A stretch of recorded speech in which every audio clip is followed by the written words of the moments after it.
یعنی کہ علاقے میں سے، ملک میں سے، شہر میں سے کچھ لوگ نکلیں اور علم حاصل کریں، دین کے بارے میں فکر پیدا کریں۔ یہ بھی کیا مطلب اس کا ہے کہ یہ فقہ حاصل کریں اور پھر واپس آئیں اور اپنی قوم کو ڈرائیں خداوند عالم کے عذاب سے، خداوند عالم کے اجر سے، سزا سے، اور پھر اس کے بعد تاکہ وہ قوم شاید متقی ہو جائیں۔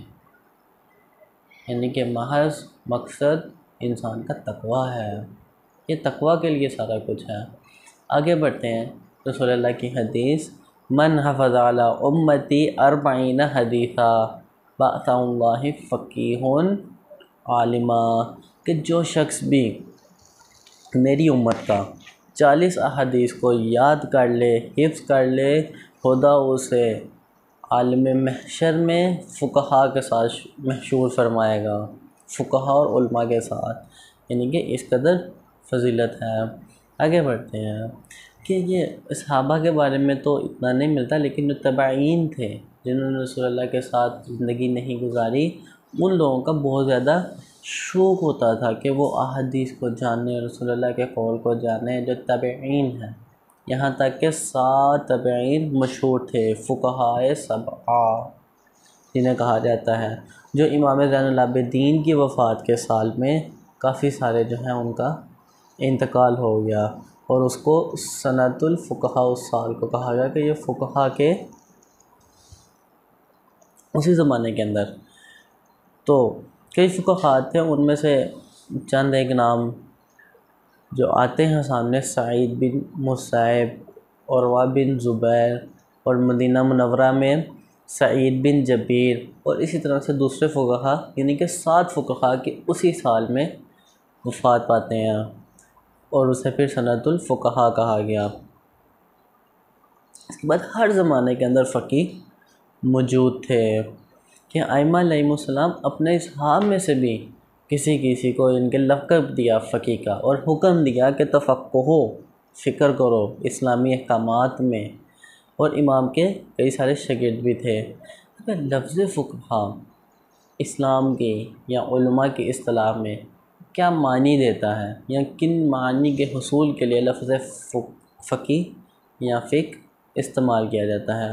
قرآن سنت کی اصطلاح میں فقہ سے مراد یہ ہے کہ اسلامی احکام و معارف کا وسیع علم، اور اس علم کو جو اسلامی احکامات اور معارف ہیں، اس علم کو گہرائی کے ساتھ حاصل کرنا، گہرائی کے ساتھ جاننا، یہ کسی خاص شعبے کے ساتھ نہیں ہوتا بلکہ گہرائی کے ساتھ رفتہ رفتہ یہ علماء کی اصطلاح میں لفظ فقہ احکام سے محسوس ہو گیا۔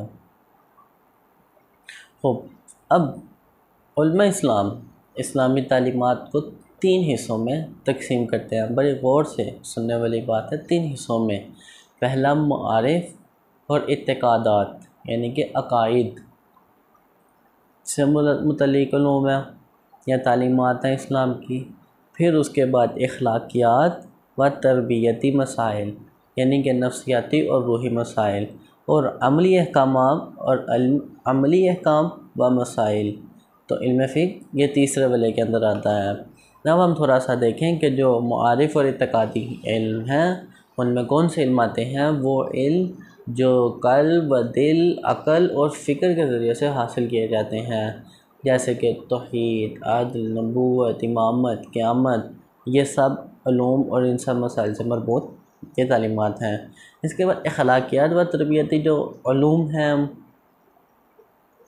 یہ جو مسائل ہیں، ان کا تعلق روح اور نفس کے ساتھ ہے، نفسانی خصلتوں کا لحاظ کیا جاتا ہے اس کے اندر، جیسے تقویٰ، سخاوت، بزدلی، صبر، رضا، تسلیم، شجاعت، یہ سب کچھ۔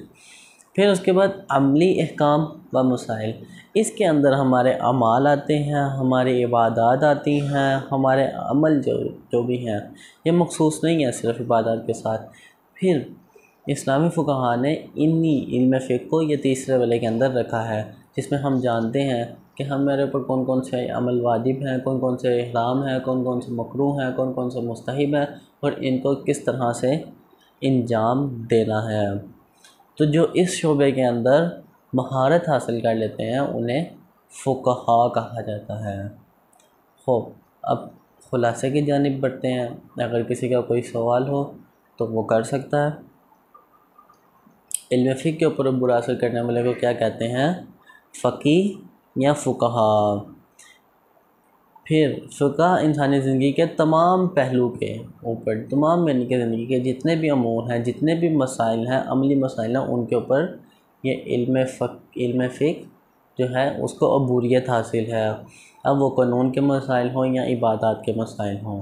پھر لفظ فقہ قرآن میں بھی آیا، احادیث میں بھی آیا۔